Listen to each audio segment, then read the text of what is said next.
아멘. 이 시간에는 민수기 24장 17절 말씀으로 하나님의 말씀을 증거하겠습니다. 민수기 24장 17절 말씀,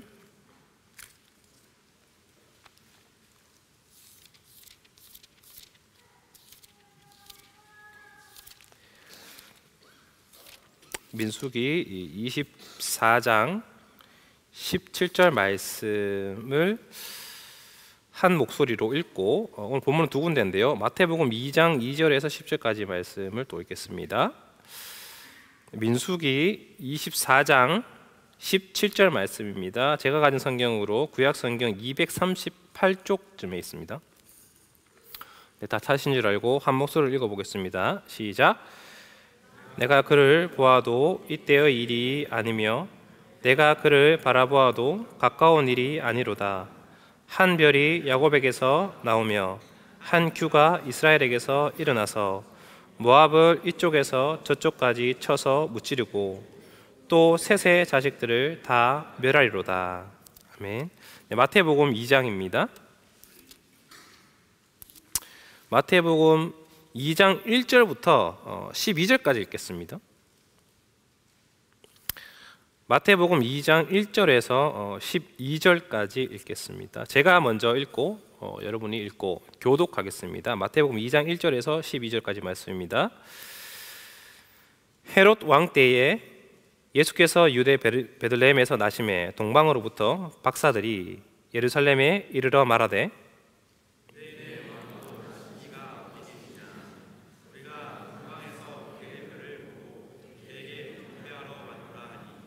헤롯 왕과 온 예루살렘이 듣고 소동한지라.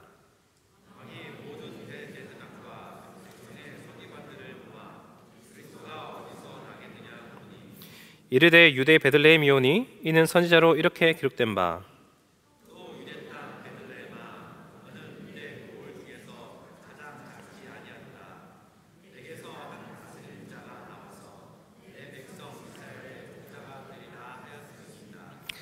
이에 헤롯이 가만히 박사들을 불러 별이 나타난 때를 자세히 묻고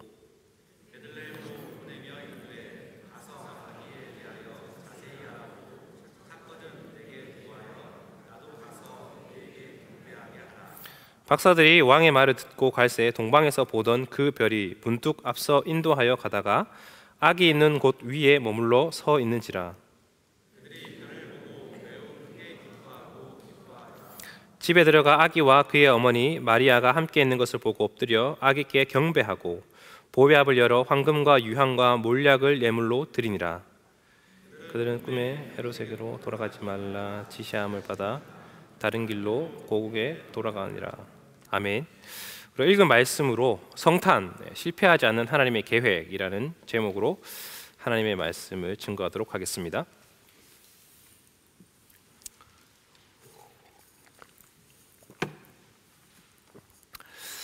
사랑하는 성도 여러분, 벌써 12월입니다. 오늘 12월 첫째 주죠. 한 해가 거의 이제 끝나갑니다. 이맘때쯤이면은 우리가 지난 한 해를 자연스럽게 좀 돌아보게 되지요. 그 가운데 우리가 계획했던 일들이 잘 된 것도 있고요, 잘 되지 못한 일들도 있을 것 같습니다. 우리가 계획은 하지만 이런저런 어려움과 또 이런저런 예상치 못한 것들 때문에 잘 실천되지 못하는 경우가 종종 있습니다. 그럼 하나님은 어떠실까요? 하나님은 계획하신 것을 이루시지 못하는 경우가 있을까요? 없을까요? 당연히 없으시겠죠. 오늘 말씀에서 우리는 하나님께서 다른 방해에도 불구하고 당신의 계획을 이루신다는 것을 구약의 예언이 어떻게 성취되는지를 보면서 한번 생각을 해보려고 합니다. 오늘 읽은 우리 민수기 24장의 말씀이 조금 생소하실 수 있을 것 같아서 앞의 내용들을 조금 줄거리를 들려드리겠습니다. 이스라엘 백성이 이제 40년간의 광야 생활을 거의 마무리할 즈음에 왔습니다. 이제 가나안 땅으로 행진하는 가운데에 모압 평지까지 이르게 됩니다. 그 전에 이스라엘 백성들은 그들에게 무력을 사용하여 아모리 왕과 바산 왕이 이스라엘 백성들을 치러 왔습니다. 그런데 하나님께서는 이 아모리 왕 시온과 바산 왕 옥을 이스라엘 백성에게 붙이셔서 이기게 하셨습니다. 이 소문을 모압이라는 지역의 왕이 듣게 됩니다. 그리고 그 무시무시한 이스라엘 백성이 왔다라는 이야기를 듣습니다. 왕은 이스라엘 백성의 규모를 보고 겁이 났습니다. 모압 사람들도 겁이 났죠.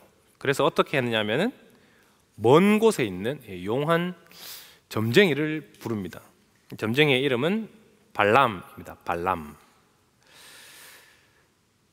발람이 축복하는 자는 축복을 받고 발람이 저주하는 자는 저주를 받는다. 이 소문이 온 지역에 퍼졌습니다. 그래서 이 발람을 먼 지역에 있지만 높은 사람들을 보내어서 데리고 오게 합니다. 처음에 발람은 그 부탁을 거절하였지만 결국에는 그들을 따라가게 됩니다. 사실 이 발람은 하나님의 선지자였습니다. 그래서 하나님께서 말씀하시는 것만 말하겠다 하고 이 사람들을 따라 나서게 됩니다. 그리고는 이스라엘 백성을 저주하라고 부른 이 발락, 이 모압 왕 이름이 발락인데요. 그 사람 앞에서 이스라엘을 총 4번의 축복을 예언하게 됩니다. 예언의 내용은 이 백성이 점점 더 많아지고 더 커지고 더 강대해질 것이다. 이런 이제 내용들입니다. 그리고 오늘 읽은 우리 민수기 24장 17절은 그 예언의 이제 마지막 4번째 예언인데요. 오늘 말씀 민수기 24장 17절에 보시면 발람은 지금 발락과 함께 이 부올산이라는 꼭대기에 있습니다. 산 꼭대기에 올라가서 그 많은 지금 이스라엘 백성들을 보고 있습니다. 그 이스라엘 백성들은 텐트에 다 진을 치고 있는 상황입니다. 다 지금 보입니다. 그러면서 환상을 보죠. 이 발람이 보는 환상은 지금 보고 있는 이 장면, 꼭대기에서 이스라엘 백성들을 보고 있는 이 장면과 환상이 겹쳐서 보입니다. 어떤 환상을 보냐면 자신의 눈앞에 이스라엘 백성들이 있죠. 그런데 그 가운데 어떤 사람이 서 있습니다. 어떤 사람을 보게 됩니다. 발람이 이렇게 말합니다. 내가 어떤 사람을 봅니다. 그런데 그 사람은 이때의 사람이 아닙니다. 또 내가 어떤 사람을 자세히 보니까 이 사람은 가까이에 있는 사람도 아닙니다.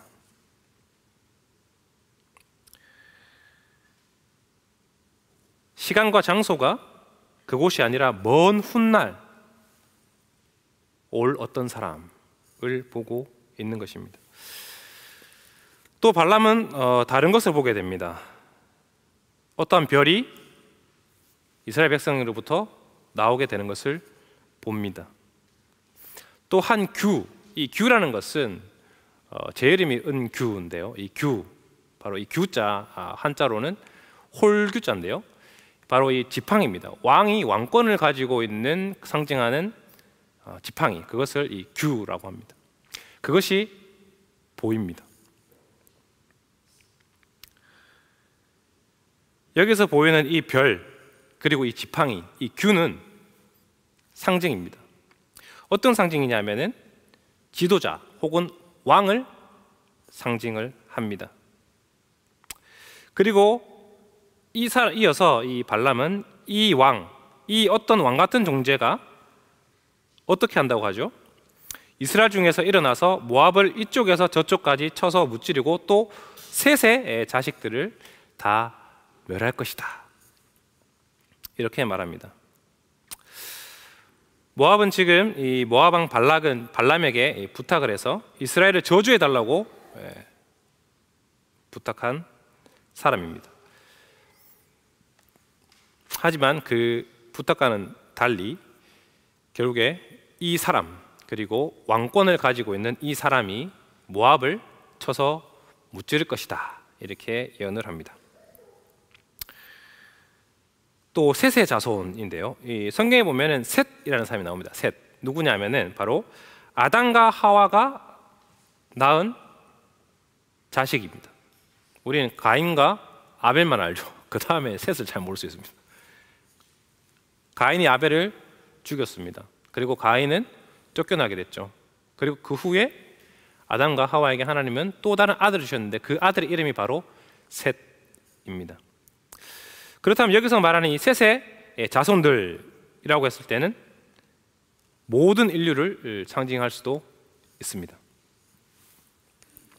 그런데 여기에서는 이 셋의 자손들이라고 했을 때는 이 셋을 어떤 사람의 이름이 아니라 일반 명사, 그러니까 이 셋의 의미가 있습니다. 그게 뭐냐면 바로 반란이라는 뜻입니다. 소란, 그리고 반란이라는 뜻을 가지고 있습니다. 그래서 이 셋의 자손이라는 것은 하나님을 향해서 반란을 일으키고 소동을 일으키는 자녀들, 세력들, 이렇게 이해할 수가 있습니다. 먼 훗날 어떤 왕이 이스라엘 가운데서 일어나서 모압을 쳐서 정복하고 그에게 반역을 꾸미고 반란을 꾸미는 자들을 완전히 멸할 것이다 라는 것이 바로 이 발람의 예언의 내용이었습니다. 이 예언은 1차적으로 이 다윗이 성취를 하게 됩니다. 다윗은 이 예언을 문자 그대로 성취합니다. 이스라엘을 저주하려고 했던 모압이 드디어 이 다윗에게 정복을 당하게 되어서 조공을 바치게 됩니다.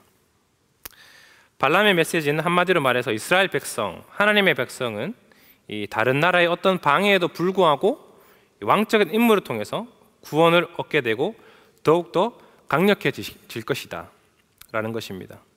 그리고 이 백성을 괴롭히고 대적하는 자는 이 별과 규로 상징되는 이 왕을 통해서 심판을 받게 될 것이다 라는 것을 예언하고 있습니다. 이스라엘 백성들과 이들의 미래의 왕이 되실 분은 저주나 어떤 이 마술이나 어떤 것에 의해서도 결코 방해를 받지 않을 것입니다. 발락은 이 저주를 통해서, 신비한 능력을 통해서 이스라엘 백성들을 저주를 하려고 했지만 하나님은 그러한 저주에 전혀 영향을 받으시는 분이 아니셨습니다. 그들의 왕은, 이스라엘의 왕은 결코 지지 않는 무적의 왕이시기 때문입니다. 그들을 보살피는 왕 덕분에 이 백성들은 천하무적입니다. 모든 적들을 물리칠 능력이 있게 됩니다. 그런데 여기서 말한 이 발람이 예언한 이 별, 왕은 다윗 왕만 의미하는 것이 아닙니다. 발람의 예언은 다윗의 자손으로 오신 예수님도 함께 바라보고 있습니다. 궁극적으로 바로 예수님을 바라보고 이 예언이 선포된 것입니다. 발람이 환상을 통해서 본 이스라엘 중에서 일어난 왕은 다윗 왕뿐만 아니라 다윗의 후손으로 이 땅에 오신 예수님을 포함하고 있습니다.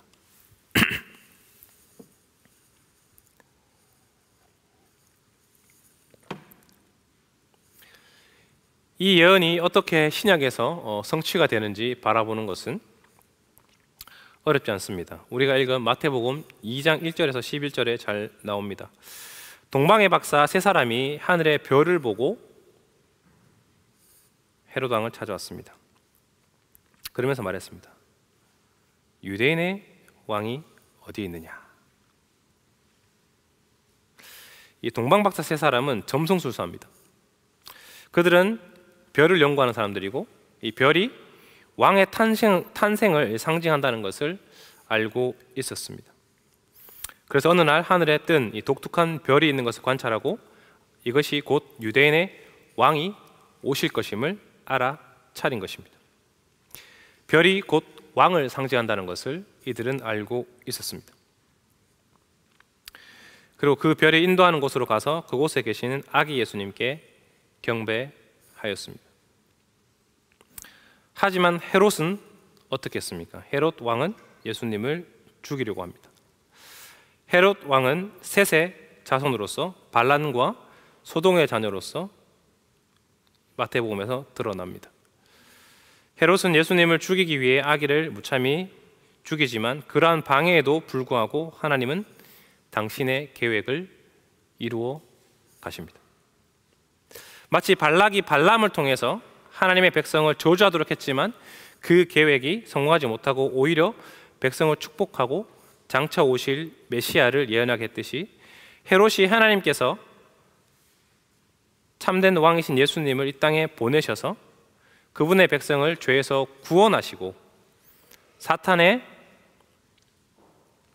그 나라를 정복하시고 멸하실 계획을 멸하지는 못했습니다.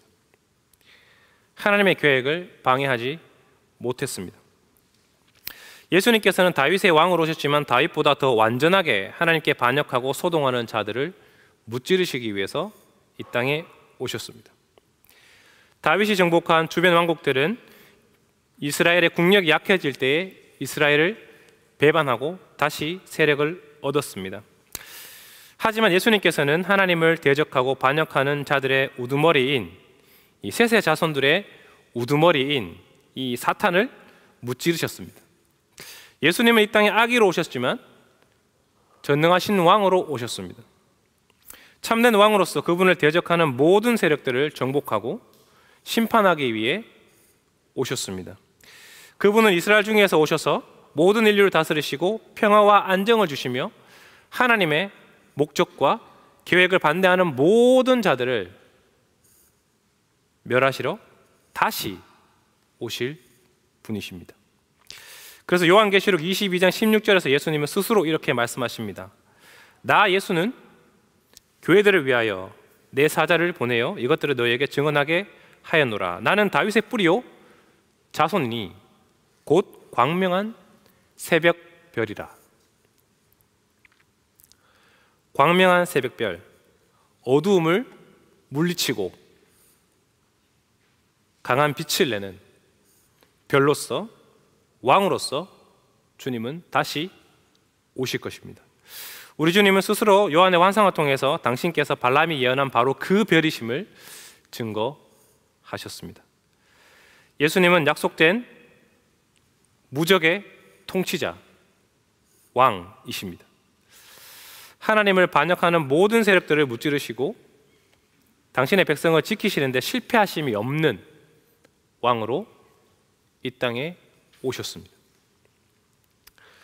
성탄은 실패하지 않으시는 하나님의 우리를 향한 구원의 계획이 이 땅 가운데에 이루어진 사건입니다.